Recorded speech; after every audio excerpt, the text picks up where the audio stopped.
I exposed my parents' disgusting plan to steal my dying stepmom's money after everything she did for us, and now my family is in ruins, but I don't regret a single thing. My 17F stepmother Jane is a wonderful, wonderful woman. She and my father got married when I was 4, and she's been a rock in my life ever since. My mother was always my primary caregiver, but up until that point her relationship with my father was acrimonious, and I basically never saw him. Jane was the reason they developed a stable co-parenting relationship. She encouraged everyone having a good relationship with each other and was always there to support me and my mom when things got rough. Jane was always a really hard worker.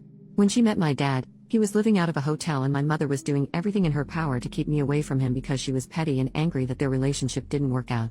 Meanwhile, Jane had a great job, a nice house, helped my dad get back on his feet, negotiated a visitation schedule with my mom, who hated her for a long time, and made sure my dad sent us money every week because neither one of them could afford an attorney to negotiate child support payments. Jane had no reason to do any of these things, but as I got older she made it clear that she loved me as much as she loved my half-brothers who were born a few years later. I even have my own room in her house because at the time we lived with my grandparents and various boyfriends of my mom, and Jane felt that I needed a more stable environment than that. She's like the opposite of the evil stepmom. When I was 15, Jane won a big lawsuit against an airline company and got awarded upwards of $1 million. She used the money to build sizable trust funds for me and my brothers so that we would be taken care of later in life. Despite having a lot more money, she still wanted to live a fairly modest life, so she paid off the house she has, and has been living there ever since with my dad. Sure, she bought a new car and they went on a few nice vacations, but she didn't blow all her money on stupid things, which I respected. About a year ago, things started getting really weird. Whenever I saw Jane she seemed to look sicker and sicker, but no one would tell me or my brothers why, even though I know they knew. All we knew is that she was at the hospital a lot. Around the same time, my mom has been coming around my dad a lot more and acting really strange, basically like she was trying to romance him. Whenever Jane was in the hospital my mother would insist on spending the night at their house and playing mom to my brothers, which was so weird to me because she never liked them or Jane. She'd be the perfect little housewife and my mom is not like that at all. It was super fake. Worst of all, my dad started falling for it. I'm not stupid. I'm pretty sure they were sleeping together. I tried to shield my brothers from it, but they're not dumb either. I tried talking to my dad too, but he insisted it wasn't like that. Then a few weeks ago, my mom started talking about all the places she'd like to visit, how she wanted a new car and was looking to invest. Which is weird because my mom has been a bartender her whole life and has lived paycheck to paycheck since before I was born. She was acting like she was about to get a lot of money, which started to make me really suspicious. Between Jane being sick and my mom acting all nouveau riche, I had a lot of questions. Finally, I decided to visit Jane in the hospital and ask her about my trust fund. I found out that if anything happened to her, that my dad would inherit all the money, including full control of the trust for me and my brothers. She asked me why I was so interested in the trust fund, so I told her what's going on with my parents and how my mom has been acting with my dad. I didn't want to, but after everything she did for me, she deserved the truth. It really hurt me to break her heart like that, especially once I found out that she was basically in hospice at this point because of irreversible kidney failure. She's only got a few more months. We both cried so much. Then, 2 days ago, everything came to a head. My mom stormed in furious and started arguing with my dad. Apparently Jane met with her lawyer and changed the trust so that my dad would get nothing and all of the trusts would be controlled by my step-aunt. She demanded to know how Jane found out about their relationship, and I came out and told them that I told Jane everything. I told them that if they wanted to play stupid games they would win stupid prizes, and that I wasn't going to let them screw Jane over after all the help she gave my family when she didn't have to. My mom slapped me and my dad just looked so defeated. Then my mom told my dad that she didn't really love him, that she was just pretending to so he would marry her and she could get all of the money. The worst part about it is that my brothers witnessed the whole thing, and now on top of their mom dying they have to deal with a cheating dad and his vindictive ex. Our whole family is in ruins and I feel like it's my fault even though I know it's not. Yesterday, I visited Jane again and told her about the fallout. She apologized and said that she had to dissolve my trust fund to make sure my mother didn't get a hold of the money, but that as her oldest I will inherit the house and property after she is gone, and that's worth more than the other 2 trust funds combined. My father won't get anything because she's going to divorce him before she dies, and honestly I'm happy for her. She made me promise to take care of my brothers and told me that once I turn 18 this summer I can kick my dad out of the house if I want to. And I fully plan to do that, by the way. I haven't talked to my dad since, and I can't even look at my mom. I can't believe they would conspire to do this to Jane after all this time. Just proof that they deserve each other, and I'm embarrassed that they're my parents. Once I turn 18 I'm going to cut my dad out as much as I can and cut my mom out completely. I hope she rots. Meanwhile I'm going to try and be at the hospital as much as I can until Jane passes away. Anyways, I just needed to vent. I'm really messed up about the whole thing and I feel super betrayed, although I can't even begin to imagine how Jane feels. I'm gonna be so messed up when she dies. I can't even think about that right now. But at least she's not surrounded by people who just want to bring her down. Thanks for reading. Edit. Some people are asking a lot of the same stuff, so I'll just clarify here. About my brothers, my plan is to use some of the estate money to fight for guardianship for my twin brothers so that they can live in the house while I kick my dad out. If I can't get guardianship, then I will have to let my dad stay in the house. However, once I turn 18, I will technically be an adult, so even if my dad leaves, I'm still legally able to be responsible for them. The only thing I won't be able to do is stop him from taking them if he leaves. But they will be 18 in 6 years, so even if they do have to leave, they will always be able to come back whenever they want. In a perfect world, my dad would just leave and let my brothers stay with me, which I'm sure my bio mom would be very supportive of, because right now she hates all of us, and I doubt that will change anytime soon. The trust, from what I understand, my brothers will inherit 1/3 each of the estate, and the remaining 1/3 will be used to keep the house running until they turn 18. After that, it will be up to me if I want to keep the house or sell it. At that point, my brothers will still have money left in the trust, so they can branch out or do whatever they want. Otherwise, I will not sell the house and just pass it on to them, or keep it and maintain it myself, and they can just stay with me as long as they need to. Edit to the edit. So I just spoke to Jane, and she told me that the reason she dissolved the trust is because originally it was going to be split 3 times between us kids, and my dad would inherit the house. She dissolved my third and switched it over to make it to take care of the house maintenance, and instead put the house in my name so my dad wouldn't get it. Plus, by doing that, at least financially, I would be getting a much bigger share. The house is worth about 1.5 times the amount of my brother's trusts. I just wouldn't be able to do anything with it until my brothers are 18, which I'm totally cool with. Sorry if I don't have a better answer, but I'm just trying to translate what she told me. My parents, the big fight happened on Sunday, and I haven't spoken to either of my parents since. I think they're both at my mom's place right now, but that's fine with us because we're all still mad at them, so they can stay gone for all we care. I know technically that's not legal to just leave us alone, but I've been taking care of my brothers for over a year. I can handle a few days while he gets his crap together. Screw both of them. Hope that clears some stuff up. Additional information from OP on her parents, stepmom's health, trust funds. Why isn't Jane on dialysis? I don't remember the exact details, but Jane has a genetic condition where she gets cysts on her kidney. She already had a transplant a few years ago, but now she developed problems with her arteries or something in her legs, so she doesn't qualify for dialysis. She could get another transplant, but she doesn't want to because the last time was so traumatic, rejections, etc., so she decided to just let herself go onto maintenance medications to prolong her death until she gets her affairs in order. She has a few other health problems that make the typical treatments really dangerous, and according to her, she'd rather die surrounded by loved ones than on an operating table. Dissolving the trust fund, Jane told me she didn't technically have to do it, but she didn't trust my bio parents not to do something shady and get a hold of the money before I turn 18. Even if my aunt controlled the fund, my dad would still be able to collect if something happened to Jane before I turn 18. Her lawyer suggested it's better safe than sorry. I agreed that it was the best option. I'm not an expert though, I don't know the details. How my mom knew, like I said before, I'm pretty sure Jane told my dad, who then told my mom, and that's how the argument started. I can't think of any other way, and I didn't really care enough to ask. Jane's thoughts on my mom. She didn't know my mom was doing all of that. My mom has her own place and would only come over whenever Jane was in the hospital for a few days at a time. I've been living with my dad for a little over a year, so he probably told Jane that my mom was there to spend time with me, if he told her at all. Besides, she didn't move in until a few months ago, which I guess is when they started hatching their plan. Jane never outright banned my mom from visiting, so there really wasn't anything she could do.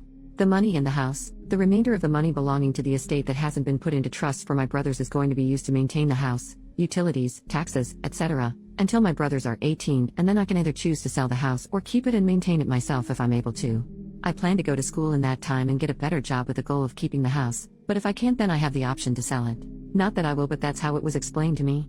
First update, 3 months later. Hi guys, it's me again. A lot of you asked me for an update on my situation with Jane and my family, so I've come back with a few things that have happened since I initially posted. I will try to organize this in a way that addresses the major points of last time. Jane is still alive and doing surprisingly well considering the circumstances. She's always been a fighter, and although her disease has been progressing, she's keeping a positive attitude with everything that is going on. She says she's grateful that she was able to see everyone's true colors before she passed, so she could go into the next life knowing the truth. We have become so unbelievably close in the past few months, and it's getting harder and harder to know that she's getting close to the end. She doesn't ever talk about it though, and I know it's because she doesn't want to hurt me, but we both know the situation, so we're just making the best of our time. I'm also not being completely transparent about all of the drama at home, but to be honest, I don't think she needs to hear all of that. We did end up having that surprise celebration of life that I planned. A lot more people showed up than I thought, but they all got an Airbnb near the hospital where Jane is, and we were able to take her out and spend some time at lake near the facility. It was super low-key, which I know Jane preferred, and I was even able to get her old college friend to come after I found him on LinkedIn lol. We had food and there was music and we played games, and it was overall a really great time, except Jane started crying at the end, but she promised me it was just because she was grateful. My brothers are also doing okay. My aunt, Jane's sister, is currently paying for them to go to therapy, and they've become a lot more open about talking about the situation. They just turned 13, but a lot of the time it feels like I'm talking to actual adults lol. They become really independent lately, in a good way, and aside from me driving them places, I don't really have to do much for them anymore. Their grades aren't super great, but they're not failing, and considering the circumstances it could be a lot worse. They still hang out with friends, and I'm keeping an eye out for like depression symptoms and stuff. The situation with my mom is as funny as it is embarrassing, TBH. She spent a few weeks ignoring us, and then she tried to crawl back into my life, basically begging me to let her move in because her lease is about to expire and she has nowhere to go. That convo went about as well as you'd think, and she ended up calling me an ungrateful beach and that I couldn't just ignore her because she's my mom. I told her to get out of the house before I called the cops and to go back to my dad, who at that point was only coming home every few days to check on us and grab some clothes.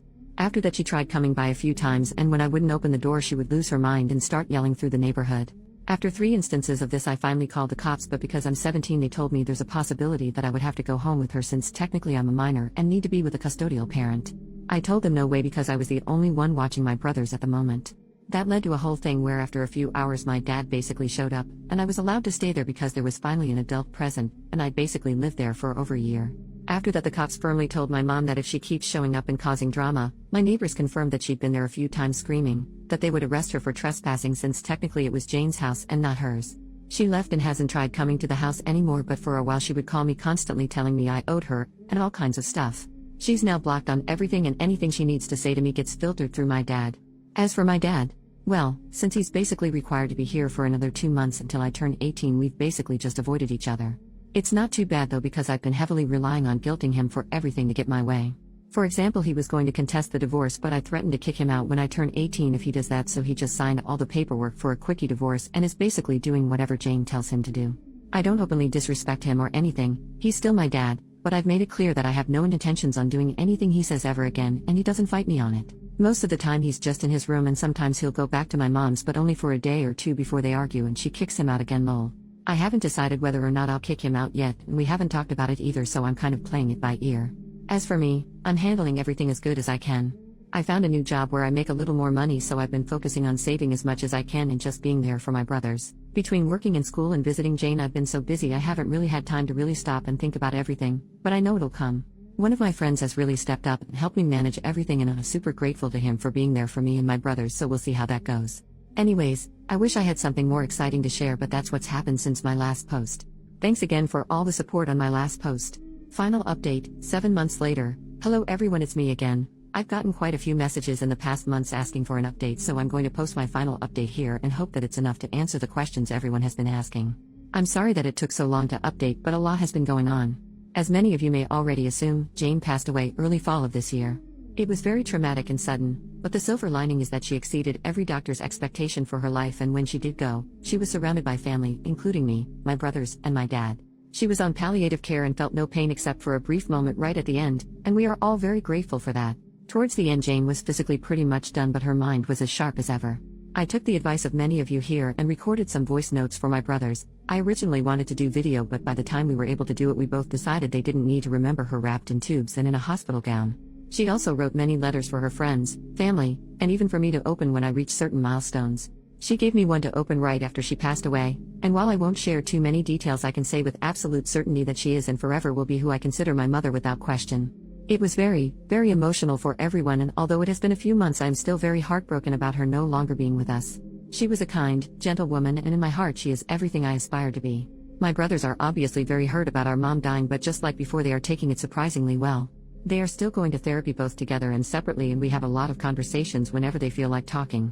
We've always been close, but I feel like we're closer now. Even though I work, we hang out as often as we can, and I'm doing everything I can to be the support that they need. They don't know it, but I definitely need them as much as they need me, because they're the only ones I can really talk to about anything. Ironically, now that our family glue is gone, we're pulling together stronger than before. My dad and I mended the fences, so to speak.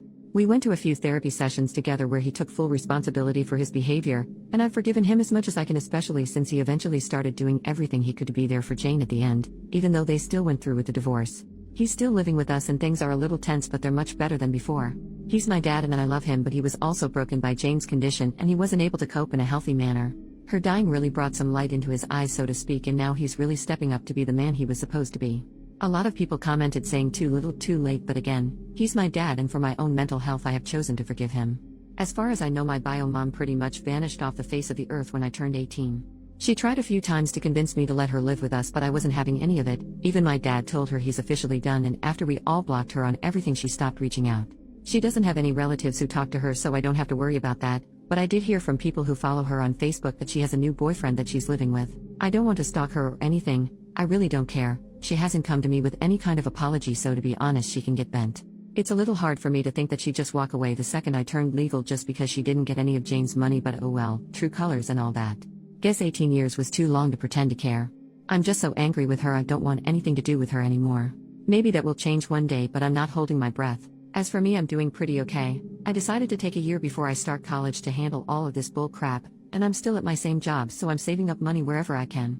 My friends have all been great supporters, and I'm so grateful for everyone, especially you Reddit folks, who have been checking in on me and making sure I'm okay. I'm taking things one day at a time, and that's been working great to keep me focused. My goal is to go to college next year and study journalism, but I'm playing it by ear. I can always go back to school, but right now my family needs me, and if that takes longer than a year, then so be it. Thank you everyone, this will be my last update, and I very much appreciate all the love and support you've shown our family. Jane, I know, was very grateful for all of you too, and all I can say is hold your loved ones tight and be careful of anyone who seems too good to be true. Much love and blessings to you all.